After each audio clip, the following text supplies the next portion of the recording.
It is believed that our true state is that of sukha or eternal bliss. The purpose of yoga is to free us from our turmoil and confusion, to liberate us from the shackles of our innumerable desires which lead us nowhere at all, to awaken true knowledge within us, to help us to be in harmony, to be united with all that there is. But sometimes we get mixed up and we don't understand. We think yoga is exercise, or sometimes we think it's a rituals, and sometimes we think it's a religion. But in fact, yoga is the system of, we say, of self-development. That means the system to control the mind in order for us to grow and rise in consciousness and in understanding of our true nature. And what's happened in the Western world is that we have been very good at pursuing the outer material, media-based world, but we have lost our connections to a great extent with the inner world of consciousness and direct perception. So the great yogis realized that the yoga could be a great gift to the West. So the spiritual path is a path of transformation from emotion to devotion, from egoism to selflessness, from restlessness to peace and contentment, and from ignorance to knowledge. Veda is the knowledge, and yoga is the practice. So yoga is woven in all the Vedic deities, mantras, rishis, practices, and rituals.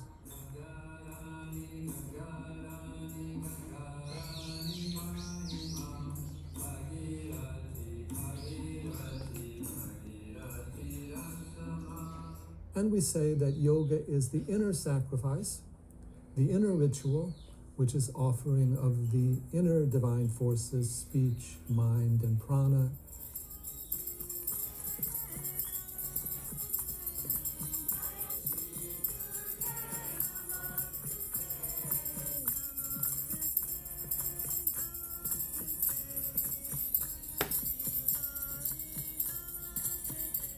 In the world today, we have reached a stage of tremendous fragmentation. Our language, our science is running after the particularized. We've reduced the human health to very complex chemicals. The question is, how do we integrate our perception? How do we integrate our knowledge? And how do we arrive at a holistic, totalistic understanding of who we are as individuals, of what the human being is, the nature of the universe, the nature of life. And this is where yoga comes in, because yoga provides us an inner technology of the spirit, an inner technology of consciousness, an inner science of understanding ourselves so that we can directly perceive who we are and what is the nature of reality behind all the glitter of appearances, whether through our senses or whether through the mass media.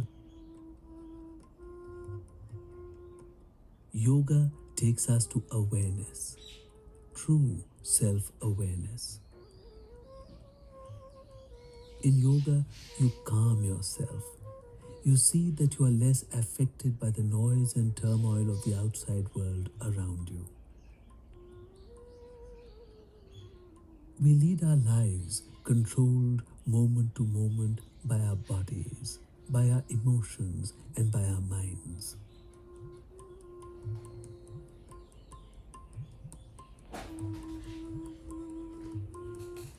We do not really know what we are doing or why we are doing it. Yoga brings us to the moment in which we live. Gradually, we become aware, first of our bodies and our breath. Yoga brings us to look at it, to control it. In that, the transformation has begun. We are becoming aware of ourselves. From there, we go to an awareness of the mind. Yoga and ancient Indian thought do not consider the mind to be consciousness itself. The mind is in many ways like our body. We have to see it. We have to be aware of it. Ancient texts point out that the mind is like a monkey which jumps about. It flits from thought to thought, and we usually have no control over it. In yoga, we become aware of it. We step aside to become an observer. We see what the mind is doing. We are no longer carried away by the fluctuations of the mind.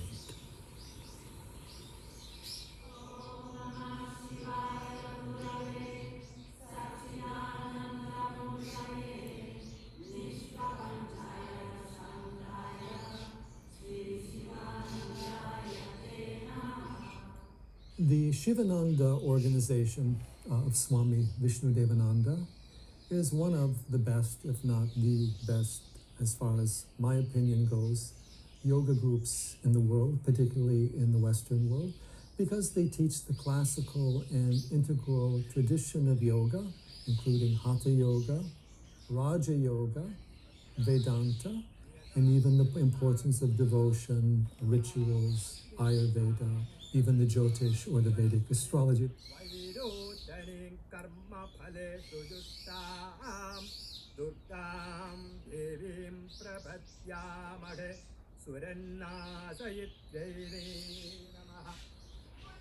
They provide also a teaching in an ashram karma yoga setting where there's the emphasis on selflessness and inner giving, yoga as a sadhana, not simply yoga as an exercise or yoga as a business.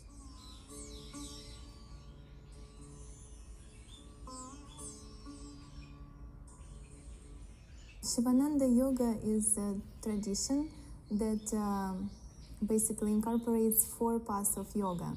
It's like synthesis of 4 paths of yoga. It's karma yoga, which means selfless service to all human beings and all living beings basically. Then it's Raja Yoga.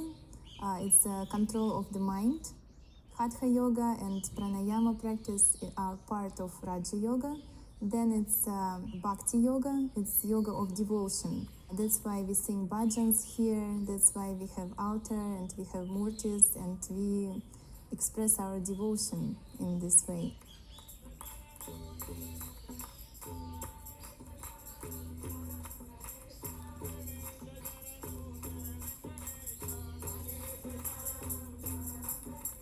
And also it's Jnana Yoga. It's a yoga of knowledge, which is Advaita Vedanta. And this knowledge comes from Shankaracharya. It's an ancient saint. And our lineage, Sivananda lineage, it's also one of the orders that Shankaracharya founded. Swami Vishnudevananda created the 5 points of yoga life and based his teachings on this simple summary.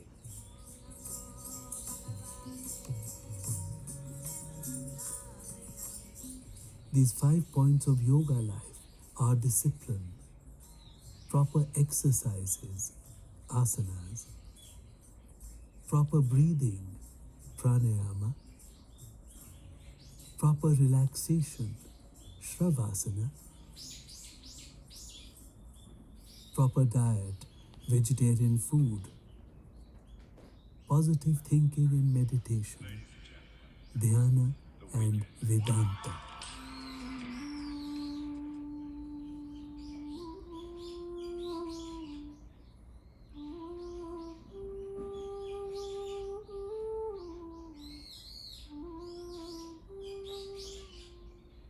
A lot of people practice yoga, but they jump over the foundation of yoga, which is the 2 main practice of yama and niyama, What that means is the prescription of the yogis of things not to do and things to do. That means the restriction and the observances. It's interesting to note that classical yoga never began with the asana. Classical yoga began, first of all, with yamas and niyamas, which are the dharmic values of living in harmony with the universe, and the dharmic attitudes of having respect, honoring, being aware of the interconnectedness, the sacred nature of all life. So the asana is actually a means of helping us relax out of body consciousness, relax out of identification with ourselves, with the body, and being able to then open up with the greater currents of the eternal life and to create within us, down to a physical level, a place of peace, stillness, and silence, so that we can ground and hold a deeper perception.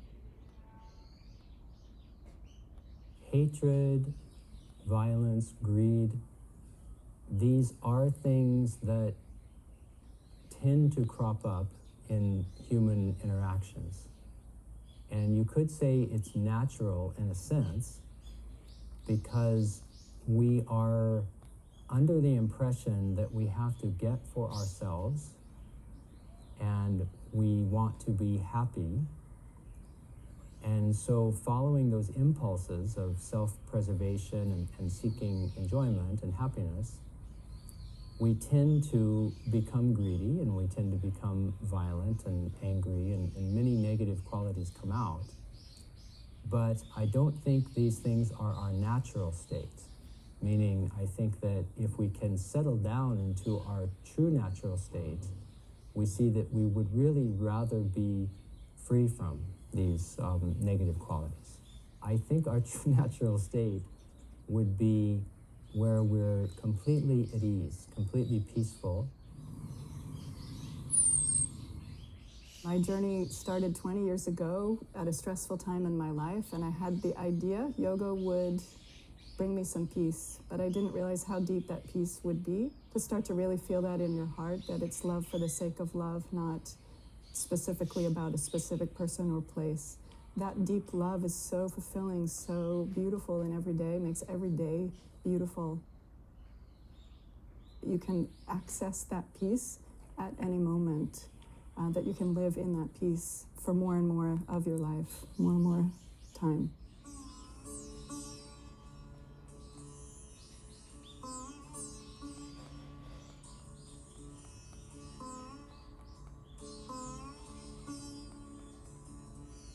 Before I found yoga, I was in the Marine Corps for 4 years, 2004 to 2008. I spent 3 of those 4 years overseas, 13 months of those in Iraq. In the Marine Corps, in the military, you're trained to live in the sympathetic nervous state where you're constantly on call.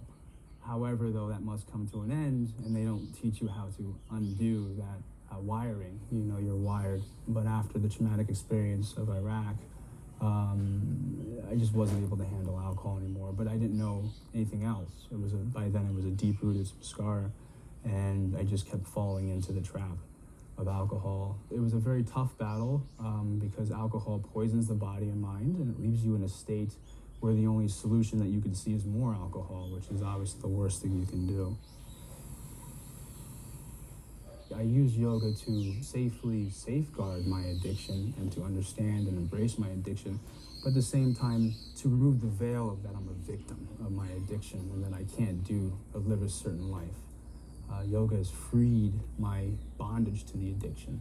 You're not tied to a pill, you're not running to a cabinet, you're not getting on the phone to a doctor, you're not freaking out because you can't find a certain physical item that you're using to aid yourself in relieving any pain or suffering that you may perceive to be having at that time.